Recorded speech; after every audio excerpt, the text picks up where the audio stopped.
Picture चालू करो बे। क्योंकि देखिए, दो देश जब आपस में लड़ते हैं तो दुनिया भर के बाकी देश उस पर नजर गड़ाए रहते हैं, ये देखने के लिए कि अत्याधुनिक हथियार कौन से इस्तेमाल हुए, किसके इस्तेमाल हुए, किसके कामयाब हुए, किसके फेल रहे।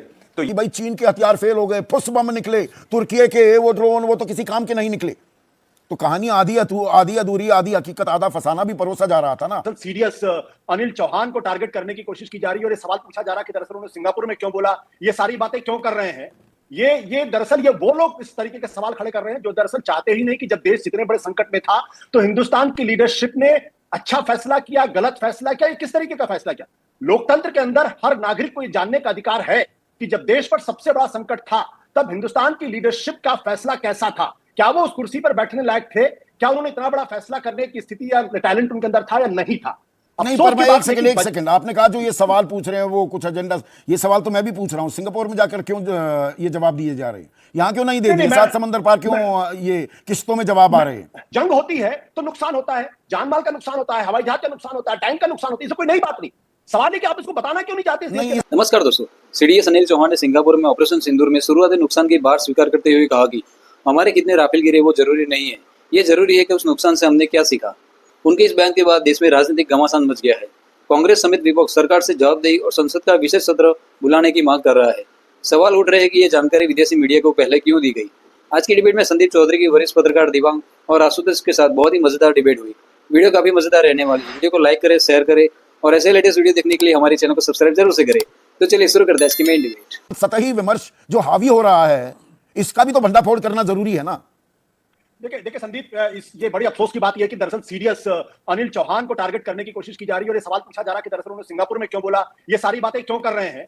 ये दरअसल ये वो लोग इस तरीके के सवाल खड़े कर रहे हैं जो दरअसल चाहते ही नहीं कि जब देश इतने बड़े संकट में था तो हिंदुस्तान की लीडरशिप ने अच्छा फैसला किया, गलत फैसला किया, किस तरीके का फैसला किया। लोकतंत्र के अंदर हर नागरिक को यह जानने का अधिकार है कि जब देश पर सबसे बड़ा संकट था तब हिंदुस्तान की लीडरशिप का फैसला कैसा था, क्या वो उस कुर्सी पर बैठने लायक थे, क्या उन्होंने इतना बड़ा फैसला करने की स्थिति या टैलेंट उनके अंदर था या नहीं था।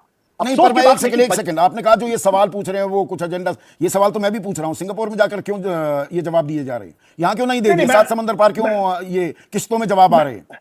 मैं संदीप, मैं आपकी बात नहीं कर रहा हूं, मैं दरअसल उन ट्रोल आर्मी के बारे में बात कर रहा हूं और जो एक खास तरीके का मीडिया है जो दरअसल इस पूरे मामले पे सीडीएस को ही विलन बनाने की कोशिश कर रहा है। मुझे लगता है कि जो बात सीडीएस अनिल चौहान ने कही वो चीज तो पूरी दुनिया को 7 और 8 मई को पता थी, सारे अखबारों में पता थी, हिंदुस्तान के अखबारों में उसका जिक्र था, कोई गाहे बगाए जिक्र था, इस तरीके का जिक्र था। तो जब ऑपरेशन सिंदूर के समय मैं मान सकता हूं कि सब इस बारे में जानकारी नहीं देनी चाहिए थी, लेकिन उसके 20 दिन के बाद, 10 दिन के बाद, एक हफ्ते के बाद क्यों नहीं देश को जानकारी मिली। मैं ये कह रहा हूं Ashutosh, and correct me if I am wrong, अपनी थिंकिंग में आज भी ना दो, 20 दिन बाद दो, पर तारीख बता दो कि भाई विशेष सत्र बुलाएंगे, हम पूरी जानकारी देंगे।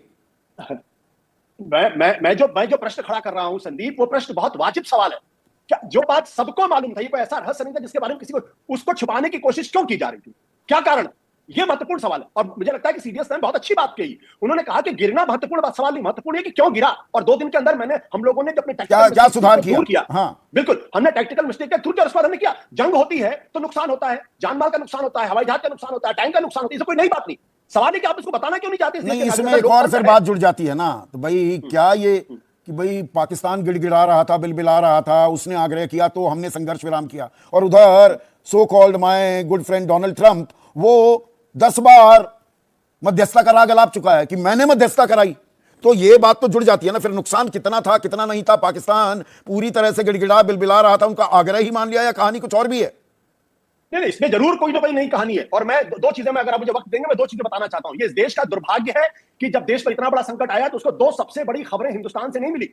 सीज फायर हुआ, इस बात की जानकारी आपको अमेरिका से मिलती है, हमारे विमान गिरे, इस बात की जानकारी आपको सिंगापुर से मिलती है।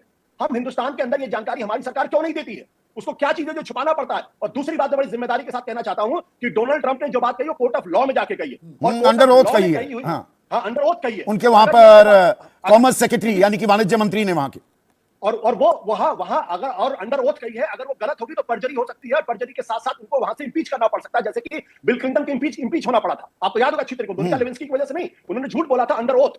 तो अब जो बात वो बात अंडर ओथ कह रहे हैं, इसको भारत सरकार क्यों छुपाना चाहती है, आप बताइए ना उस बारे में। तो मैं जो महत्वपूर्ण सवाल करना चाहता हूं वो सवाल बहुत महत्वपूर्ण इसलिए है कि भारत के लोकतंत्र के अंदर और दुनिया में यह देखा गया है कि सरकारें पूरी तरीके से छिपाने का काम करती हैं, बचाने का काम करती हैं। आज जो लोग ये कह रहे हैं कि आर्मी का मनोबल गिर रहा है, जब बोफोर्स को कंट्रोवर्सी खड़ी हुई थी, जब विपक्ष सवाल कर रहा था, यही विपक्ष था। क्या तब हिंदुस्तान की सेना का मनोबल नहीं गिरा था? बोफोर्स को लेकर क्या-क्या बातें नहीं कही गई थी? किस तरीके से जॉर्ज फर्नांडीज और भारतीय जनता पार्टी के नेताओं ने उस वक्त बोफोर्स का किस तरीके से मजाक उड़ाया था? नहीं, पर इसका दूसरा पहलू भी है आशुतोष। क्या इस फैक्ट को डिनाई किया जा सकता है? 9 आतंकी ठिकाने नेस्तनाबूद किए, 100 से ज्यादा आतंकी ढेर किए। वो मसूद अजहर वो रोता गाता फिर रहा था, ए अल्लाह ए खुदा मुझे भी, मेरी भी जान ले लेता, जब उसके घर के 10-12 आदमी मारे गए भारतीय हमले में, या 11 जो हवाई अड्डे हैं उनको नुकसान हमने पहुंचाया। इन बातों को भी डिनाई नहीं किया जा सकता ना। ऑपरेशन सिंदूर भारतीय सेना की कदमताल की एक अजब मिसाल भी कायम की है हमने। नहीं संदीप, अजब मिसाल कायम की इसमें कोई दो राय नहीं है, लेकिन इस देश की पॉलिटिकल लीडरशिप ने लेट डाउन किया है।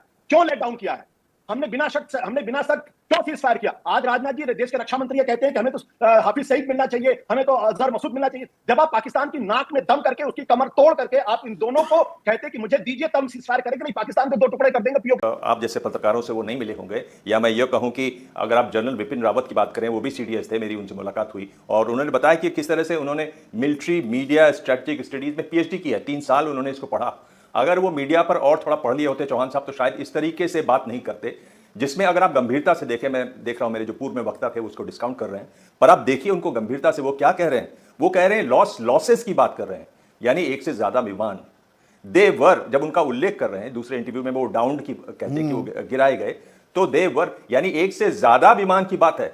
पिछली बार मैंने आपसे कहा था कि सबसे ज्यादा बड़ा सवाल यह है कि क्या हमारा रफाल गिरा, और क्या उसको गिराने में चीन की जो नई मिसाइल है PL-15E, PL-15 उसका इस्तेमाल हुआ। वो एक बहुत बड़ी बात है, क्योंकि देखिए 2 देश जब आपस में लड़ते हैं तो दुनिया भर के बाकी देश उस पर नजर गड़ाए रहते हैं, ये देखने के लिए कि अत्याधुनिक हथियार कौन से इस्तेमाल हुए, किसके इस्तेमाल हुए, किसके कामयाब हुए, किसके फेल रहे। तो ये एक बात है जिस पर तब नहीं, ये भी आप अहम पॉइंट उठा रहे हैं। विस्तार आ रहा है। एक विमर्श ये भी चला था कि भाई चीन के हथियार फेल हो गए, फुस बम निकले, तुर्की के वो ड्रोन वो तो किसी काम के नहीं निकले।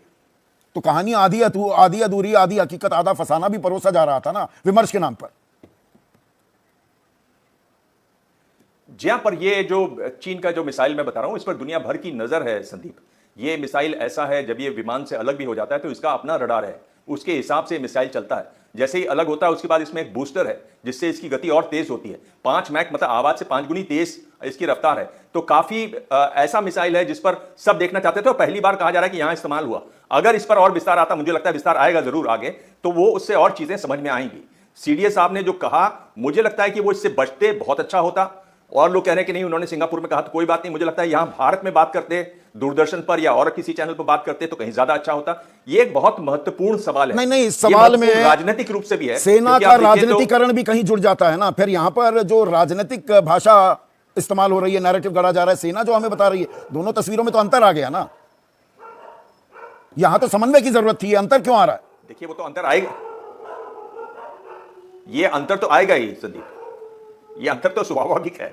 आप मुझसे पूछ रहे हैं, देखिए जिस तरह की बातें एक राजनेता कर सकते हैं, जितना उनको छूट मिली होती है अपनी बात को कहने का न कहने का, आप सुन रहे थे दीपक जो बता रहे थे ट्रंप के बारे में, आप इतना उनको छूट मिली होती है, जबकि सेना का जो व्यक्ति है वो साफ बात करता है, सीधी बात करता है, वो राजनेता नहीं होता, वो सच बोलता है, साफ बोलता है। अब ये मौका शायद वो नहीं है जब आप इस तरीके से विदेशी मीडिया के आगे बैठकर इस तरह की बातें करते हैं। या तो आप स्ट्रेटजी के रूप में कह रहे हैं कि नहीं, यहां पर सरकार पर देखिए सवाल पूछना आपका मेरा काम है दिवान, मैं तो लगातार ये मेंटेन करता हूं, जवाब देने का अख्तियार अधिकार तो सरकार का है ना। जब उन्हें लगे कि यह माकूल मौका आ गया, यह उपयुक्त वक्त है, तब जवाब दिया जाए। ये किस्तों में जवाब क्यों आ रहे हैं? किस्तों में जवाब आ रहे हैं, वही सवाल पैदा करता है, वही ये बताता है कि किस्तों में सवाल की जरूरत क्या है। और जिस तरह की भाषा का इस्तेमाल हो रहा है बड़े नेताओं की तरफ से बीजेपी में, बार बार जो इस्तेमाल हो रहा है, यही शक पैदा करता है कि कहीं जो हुआ और जो कहा जा रहा है उसमें अंतर तो नहीं है। और उसमें वीडियो को आखिर तक देखने के लिए धन्यवाद। वीडियो पसंद आया तो वीडियो को लाइक कर दीजिए और चैनल को जरूर से सब्सक्राइब कर दीजिए। तो चलिए मिलते हैं एक और धमाकेदार वीडियो में।